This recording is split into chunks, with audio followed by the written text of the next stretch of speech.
Sampung payo para sa mag-asawa. Madalas bang magkaroon kayo ng pagtatalo?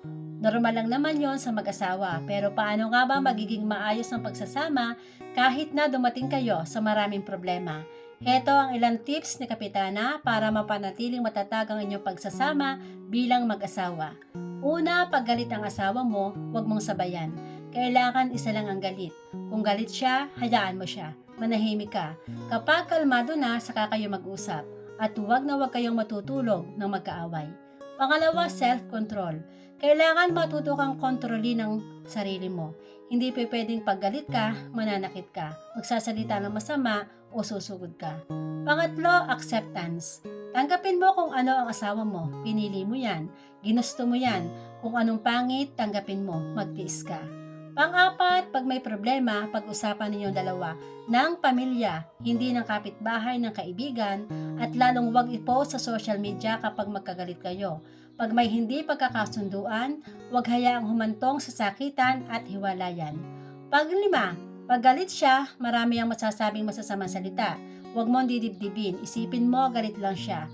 Ang taong galit, wala namang masasabing maganda. Hindi kanyan pupurihin, galit siya eh. Gawin mo pasok sa kanang tenga, labas sa kaliwang tenga. Pang-anim, laging yakapin ang asawa at mga anak.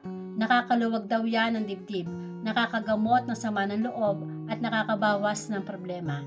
Pampito, i-appreciate mo ang asawa mo. Kung pogi, maganda siya. Sabihin mo, ang pogi, ang ganda niya, ang bango niya. Huwag mong pagdududahan na kaya siya nagpapapogi at nagpapaganda dahil sa iba. Mas dapat ikaw ang una maka-appreciate nun sa kanya. Pangwalo, respeto. Pinakamahalaga ang respect at tiwala kaysa sa love. Dapat yan ang kahit anong mangyari hindi mawawala sa dalawang taong nagmamahalan. Pangsiyam, maging kaibigan ang asawa. Masarap na ang asawa mo mismo ang iyong kabarkada, ang kaibigan mo. Pangsampo, open communication. Dapat lagi kayong nag-uusap. Dapat binabalikan ninyo ang mga nakaraan o nagliligawan pa kayo. Dapat dinedate mo pa rin ang asawa mo hanggat maaari walang kasamang anak. Pinag-uusapan ang problema, hindi pinag-aawayan.